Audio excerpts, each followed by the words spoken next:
Dear Basia, Hi, Basia. Katie is here. Fantastic Beasts book. And she decided she wanted to film a vlog. Yeah. So we took to Twitter. We asked what we should answer, essentially. And There were quite a few requests. I was actually pretty surprised. Fernando gets really into this. Thanks, Fernando. You're a pal. Liz responded first, and she asked, what are your favorite headcanons? She asked us. Sorry, I'm Tired? sinusy and tired. Liz asked what our favorite headcanons were. Happy, angsty, any fandoms, whatever. This is difficult because if you give us whatever, we will fill in the blanks, but Katie doesn't like having an unlimited pool of information. So I told her to stick to Potter. And then we also just trolled through my Tumblr tags of like headcanon accepted-y type things. My favorite that I remembered, I don't think this was actually on the list of headcanon accepted, was Susan Pevensey meeting Peggy Carter after World War II. I like that. Crossovers are my favorite. Mine was just basically anything Steve Rogers. There was one Tumblr post that you had pinned or whatever, and it was Steve Rogers' favorite television show being Call the Midwife. And like I forgot about that one. Just like, it's so precious. Bless his heart. Like, I love him. Also anything involving River and the Doctor. Yes. Or, you know, if you really want to go into the whole denial headcanons, Donna remembers everything. And she and the Doctor meet up for Thanksgiving dinners or something. I guess they're British, so not Thanksgiving dinners. New Year's something. I don't know. And they have Christmas crackers! Yeah!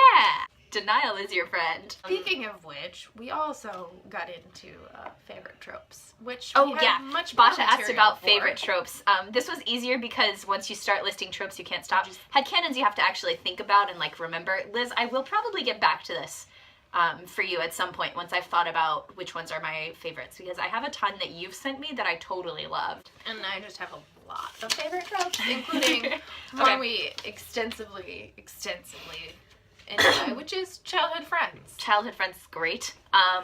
I particularly am fond of friends to lovers. So childhood friends I like in both the platonic and romantic senses. Because right now I'm reading... We made stickies. We did.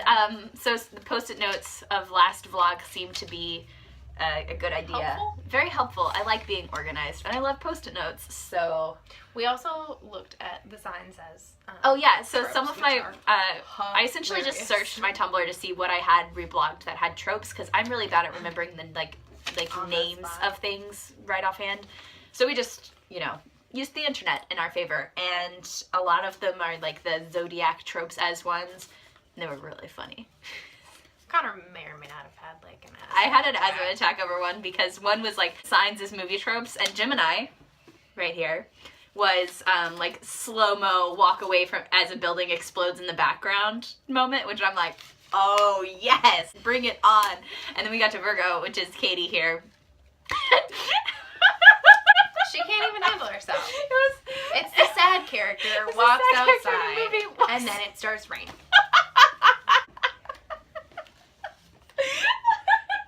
Oh, this is so funny. Okay. Whew. Okay.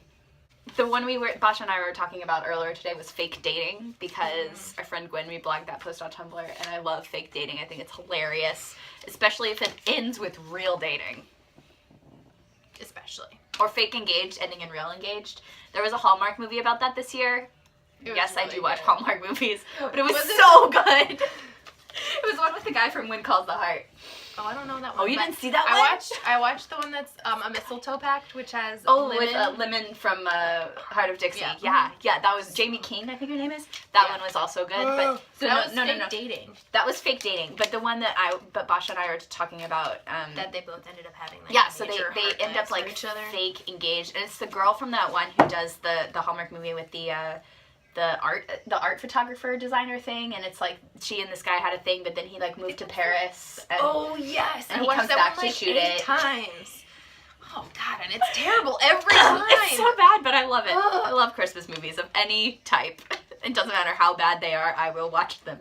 Anything mindless is just generally like a good thing for my soul because Yeah, I well, just especially get so into the clinical mindset. Katie just finished her graduate degree in nurse midwifery in December, so she's been kind of on like mental brain lockdown for a while, so it's like really good. And I've been on super mental lockdown because of job applications. But guys, I have a new job! Yay!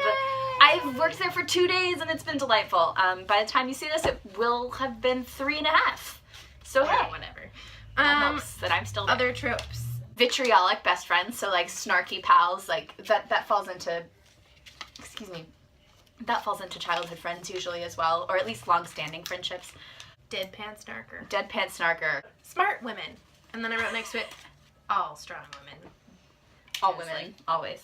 Yeah. Oh, lady friends, which is not really a trope, but I just love. That falls back, so like I was saying, childhood friends works on both a romantic and platonic level, because right now I'm listening to the audiobook of Prudence, which Katie loves, and Basia, you just finished last week.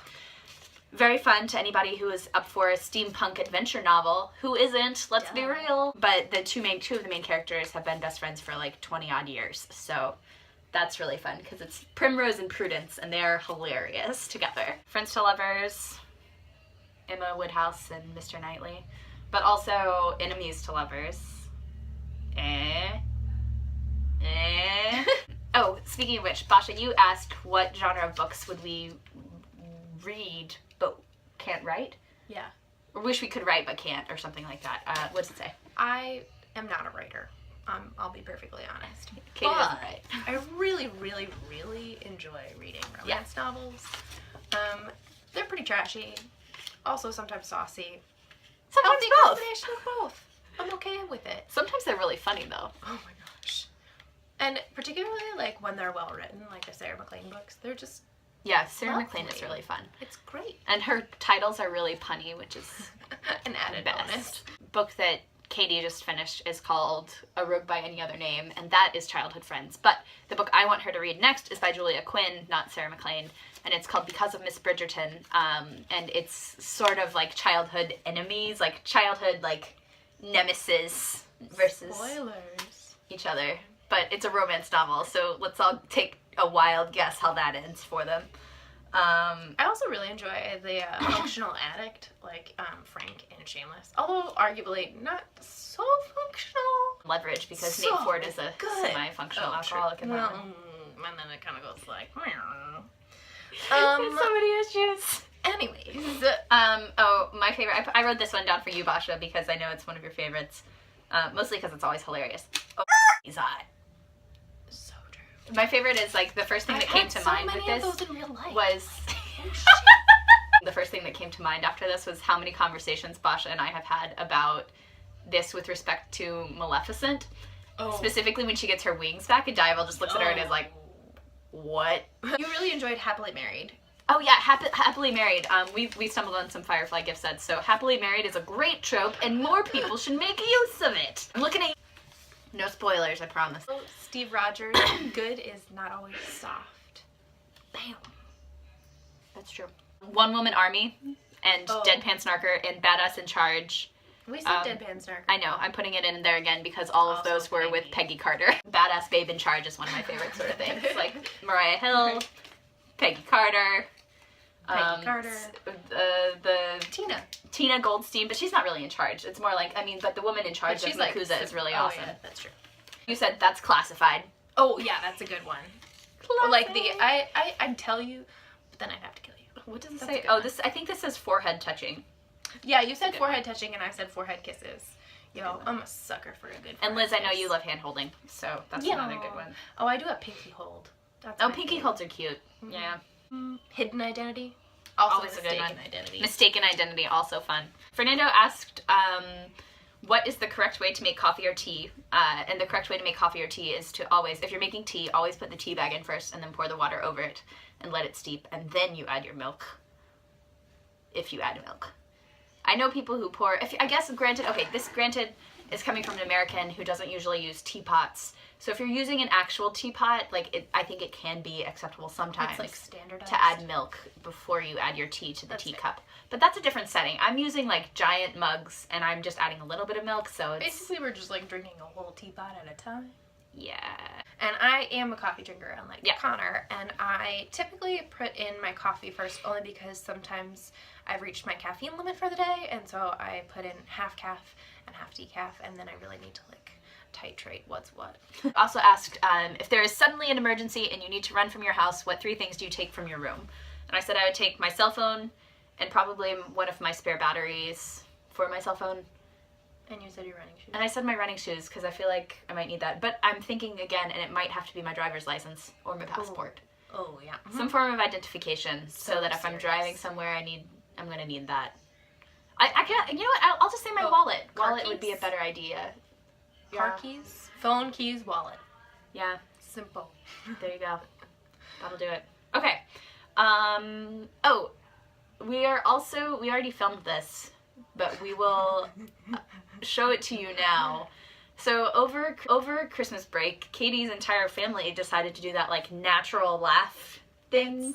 Hilarious. Essentially, you lie prone on the floor, like on your back, and then you cross your arms like this over your neck, and then someone pushes down really hard on your arms, and you say ha, ha, ha until you start actually laughing. My baby sister, who's not a baby, she's 16, ended up full on cackle. It was great. It was really funny. Mine is pretty entertaining. I almost had an asthma attack or 2, but that might be because I have a cold.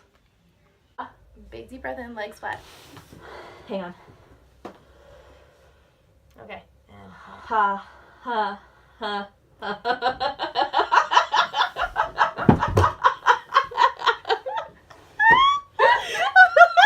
I'm gonna do me just for context's sake. Yeah. Ready? Ha, ha. I know I do the like slip thing. I don't know. You know, filming process is bad. Okay, but to be fair, sad character walks outside and it starts raining. Like, Literally a story of my life. Girl who blogged about Adele and Heart Day today. did you blog today? No, I mean, tweeted. Oh, okay. Anyway, Happy New Year, Basia. Happy New Year, Fernando and Liz. Thank you for asking us questions. Yay! We and our Post-it notes are very grateful to you. We bid you adieu.